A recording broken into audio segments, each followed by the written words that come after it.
Hi, boys and girls. Here I am down on the floor, I know, but I am doing a science experiment that involves motion, and we need to be down on the floor.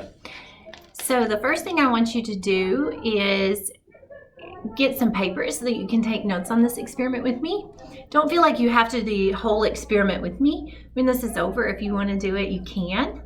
And you can watch the video over and over again too to make sure that you get all the materials. The first thing I want you to do is get paper and pencil. So if you would please go get your paper and pencil and then pause the video while you're doing that. And I'll see you back here in just a second.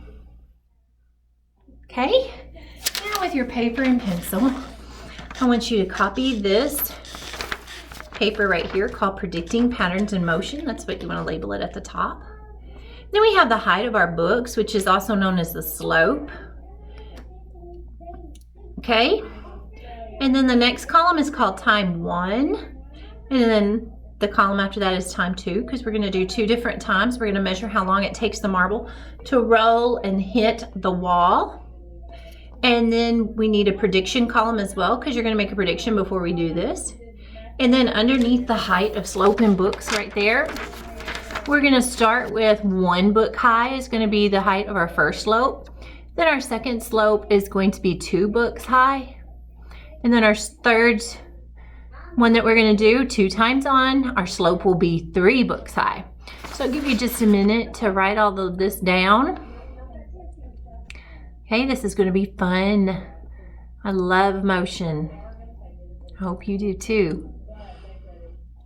Keep copying it down. Okay, now let's take a quick look at our experiment and then you'll be able to make your prediction. Maybe you're still finishing up drawing your lines. That's okay. I will count to 10 in my head to give you all just an extra few seconds to finish copying this paper down.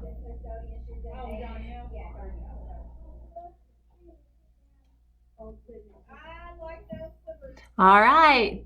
Hopefully you have it copied down. If not, I'm going to show you the paper again here in just a minute. Don't fret if you don't have it down. Just go ahead and look at what I have set up so that you're able to make your prediction, okay?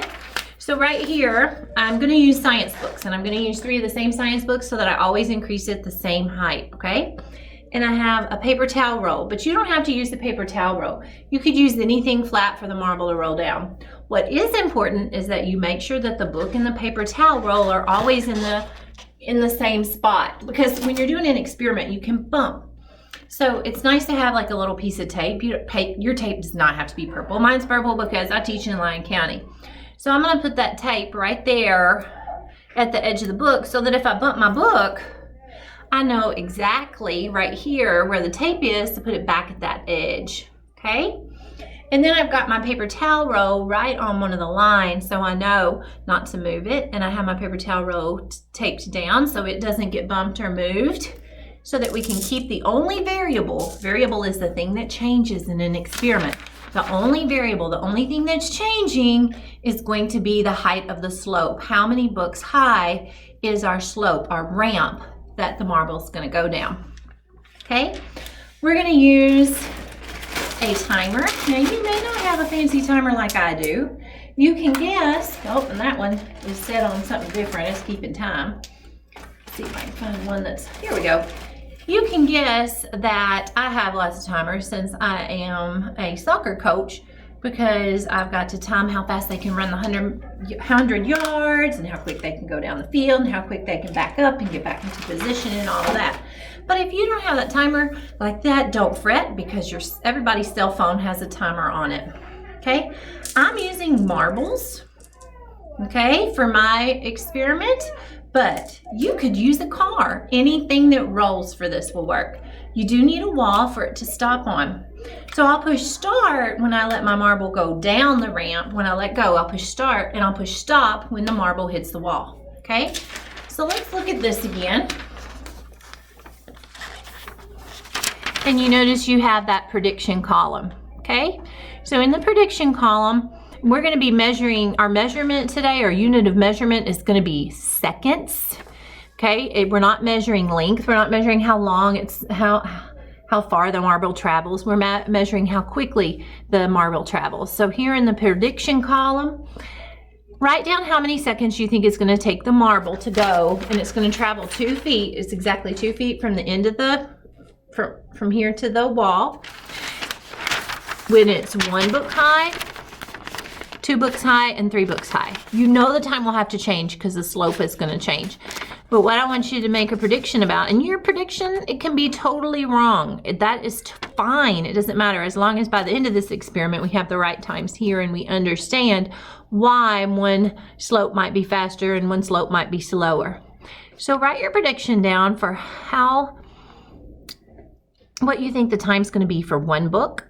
And then when it gets to be 2 books high and we increase the slope, write your prediction for that. Do you think it's going to be more time? It's going to take more time for it to get to the wall. I'm not going to back anything up. I'm just making the slope or the hill bigger. And then 3 books high, do you think that's going to be the slowest, or do you think that's going to be the fastest time? So put seconds at the end too. I'm not going to make a prediction. That wouldn't be fair. I've done this experiment before and I know how it goes. Okay? We're predicting patterns in motion. All right, are we ready then? Let me get everything set up, get everything else out of my way. You can tell I'm doing this experiment before Christmas, even though you're watching it after, because I have on my elf shirt. That's all right. So here I've got my timer ready. Got my marble ready. I'm not going to give it a push. I'm just going to let it go. So here it goes. Start. Hit the wall, stop. And you can see on here we have 1.90, 1.9 seconds. My marble's rolling to the other side of the room. Let me grab it. So in my chart here, I'm going to write my first time with slope 1 book high, 1.9 seconds. Just like that. Now we're going to do the time again just to make sure I didn't make any mistakes. Got my marble, my stopwatch. Okay. Oh, my stopwatch didn't stop when I pushed it. So I'm going to have to do that one again. That might happen to you as well. Here we go. This time it was 1.62. So those 2 times are pretty close. They're both under 2 seconds, and they're both over 1.5 seconds. Now and I want you to write that down on your paper, if that wasn't your exact time, that's totally okay. All right? Now, don't change your prediction. Now let us change our slope to 2 books high. What do you think is going to happen? Do you think it's going to be faster? Or do you think it's going to be slower? Or do you think it's going to stay the same? So I got to move that up to where keep it straight. Remember, I put that piece of tape down there. That's coming in handy. Got my marble and my stopwatch. I think it works better when I use the stopwatch with my right hand and drop the marble with my left. Ready, set, go. Ooh, right on the money, 1.00, 1 second exactly. That was faster. So I put 1.0 seconds, exactly 1 second. So it was faster. I wonder if the next time it'd be faster. Let's try. We're predicting our pattern of motion. Okay, here we go. 2 books high again, our second trial. Oh, remember Abby, it's easier, Miss Abby, if you use your right hand for the stopwatch. I don't want to mess up again. Ready, set, go.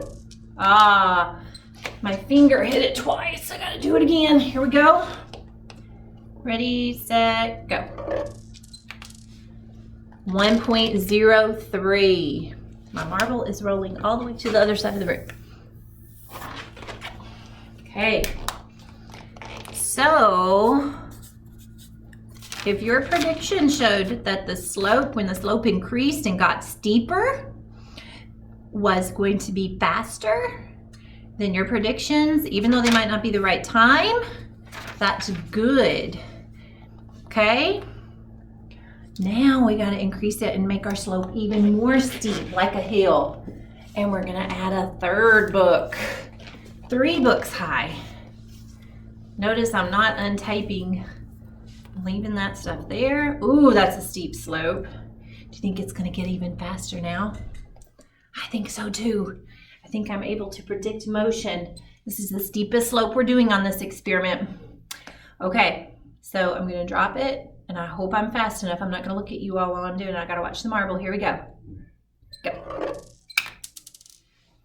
0.97 underneath a second. And I have to put SEC for seconds. 0.97. Okay, let's try it. Get the marble back. Let's try it for the last time here. The marble jumped a little bit on that one too. It was going so fast down the slope. Oh, my finger slipped and didn't hit. That's all right. As long as we don't record the mistake, it'll be all right. Nobody would know. The only thing they'll remember is what's on the paper. Here we go. 1, 2, 3, go. 0.78. Again, not even a whole second. 0.78 seconds. So I have learned today, predicting patterns of motion, that the steeper the slope, the faster an object travels. So in your predictions, even if your time is off, that's okay.